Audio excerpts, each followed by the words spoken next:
से जयकारा लगाएंगे। भारत माता की, भारत माता की, वंदे वंदे।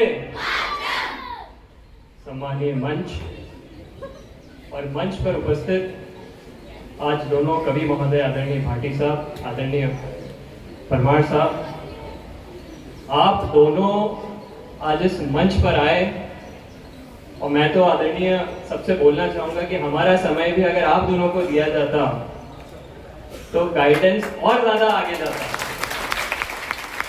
आज बड़े ही मेरे लिए गौरव का विषय है। मैं आज गौरवान्वित हूं कि आप जैसे कवियों के साथ आज इस मंच को साझा करने का मुझे मौका मिला। आप लोगों की वाणी का आशीर्वाद मुझे मिला।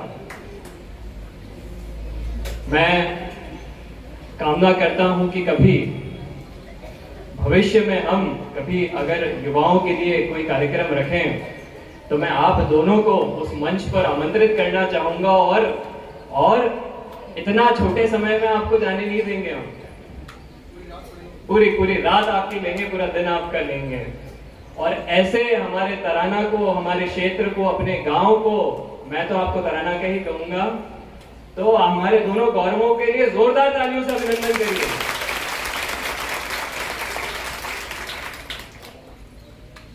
हमारे जितने भी विभाग हैं तराना के, हमारे जितने भी विभाग हैं उसमें मैं गर्व से कह सकता हूं कि हमारा तराना का शिक्षा विभाग अव्वल नंबर पर आता है। हम रोज क्षेत्र में घूमते हैं, कहीं कोई बोलेगा साहब ये काम नहीं कर रहा है, कहीं कोई बोलेगा साहब वो काम नहीं कर रहा है, लेकिन आज तक शिक्षा विभाग की एक शिकायत नहीं आई है। मैं मेरा पूरा जीवन आदरणीय बोर्डिंग स्कूल में निकला है। जब हम छोटे थे, 1 वर्ष के थे, तभी से हम बोर्डिंग स्कूल में चले गए थे। तो गुरुओं की छोटी, क्योंकि हम बोर्डिंग में थे तो बदमाश बहुत होते हैं, हॉस्टल के बच्चे बहुत बदमाश होते हैं। तो मेरे गुरुओं के लिए एक चीज बोलना चाहूंगा मैं। आप भले मैं आपसे पढ़ा नहीं, लेकिन जब से मैंने राजनीतिक जीवन, सार्वजनिक जीवन में अपना सफर चालू करा, यहाँ उपस्थित जितने भी लोग बैठे हैं, ये सभी मेरे गुरु हैं। इन सभी से मुझे सीखने का मौका मिला और अपने गुरुओं के लिए एक चीज बोलना चाहूंगा। जब मस्ती करके भागा और गिरा तो डांटने वाला भी गुरु था और पट्टी लगाने वाला भी गुरु था। जब मस्ती करके भागा, किसी का टिफिन चुराया, टिफिन चुरा के उस टिफिन को खाया, उस दिन डांटने वाला भी गुरु था और दूसरे दिन पेट भरने वाला अपने टिफिन से भी गुरु था।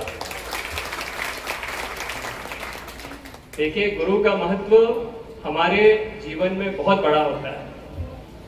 सर्वप्रथम हमारे जो माता पिता होते हैं, हमारे दादा दादी होते हैं, हमारे घर के बड़े होते हैं, वो हमारे प्रथम गुरु होते हैं। और उसके बाद अगर हमें कोई दुनिया की राह पे चलना सिखाता है, सही और गलत में विश्लेषण करना सिखाता है, तो यहाँ बैठी देवियां और जो देव, मैं इनको बोलूंगा कि गुरु देव और देवियों से कम नहीं है। आप हमेशा इनके लिए नतमस्तक रहिए, क्योंकि हमारा गुरु हमारे लिए सबसे बड़ा है। आदरणीय अभी सभी ने आपने बताया कि यहाँ पर आज हम लोग उदिता, जो हमारी पुस्तक का विमोचन है, उसके लिए उपस्थित हुए हैं। तो पुस्तकें पढ़ना मुझे बहुत पसंद था। हमारे पिता हमें साल में कम से कम 12 पुस्तकें पढ़ाना अनिवार्य करते थे। हम 4 भाई बहन थे और हमें साल में 12 किताबें पूरी पढ़नी पड़ती थी, वो किसी भी विषय के बारे में हो, कुछ भी हो। तो मैं आप लोगों को एक छोटी सी राय देना चाहूंगा कि आप भी अपने पूरे वर्ष के अंदर जो आपको पसंद हो, आपको कॉमिक्स पसंद हो, आपको किसी की जीवनी पढ़ना पसंद हो, आपको कुछ भी पसंद हो, आप कम से कम 10 से 12 किताबें अपने 1 वर्ष के अंदर पूरी पढ़िए। ये आपको बहुत सहायता देगी, आपको एक अच्छा व्यक्ति बनने में मदद करेगी और आप लोग दुनिया जहान के बारे में समझ सकोगे। आज घर बैठे अगर आप पूरी दुनिया के बारे में जानना चाहते हो, समझना चाहते हो, तो किताबों से ज्यादा कुछ अच्छी चीज नहीं। 2016-17 में आदरणीय 5G आया, उसने मेरी आदतें बिगाड़ी, क्योंकि रील के चक्कर में हम भी पड़ गए। हमारी भी रीलें देखने की आदत पड़ी। जो पहले इंटरनेट सिर्फ स्कूलों के कंप्यूटर तक सीमित था, वो हमारे मोबाइल फोन पे आ गया। तो मैं आपसे बोलूंगा कि अपना समय हमेशा व्यवस्थित निकालें, फोन के चक्कर में ज्यादा ना पड़ें, रीलों के चक्कर में ज्यादा ना पड़ें, किताबों के चक्कर में ज्यादा पढ़ें, तो आप पढ़ लिख के बहुत महान व्यक्ति बन पाओगे। ज्यादा बड़ा भाषण नहीं बोलूंगा, क्योंकि आदरणीय बहुत बच्चे लोग सभी 10 बजे से यहाँ पर उपस्थित हैं।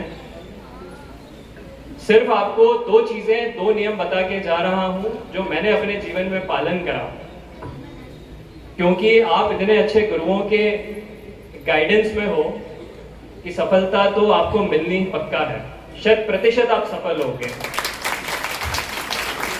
लेकिन सफल होने के बाद अगर सबसे पहले किसी का ध्यान रखो तो अपने माता पिता का ध्यान रखना, क्योंकि उन माता पिता ने एक वक्त की रोटी नहीं खा के हमारा पेट भरा है।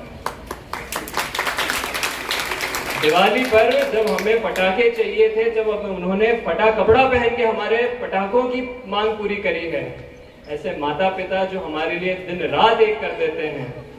जब भी आप आगे बढ़ें, जब भी आप स्वतंत्र हों और जब भी आप सफलता के कदम चूमें, तो हमेशा सबसे पहले अपने माता पिताओं के लिए सोचें।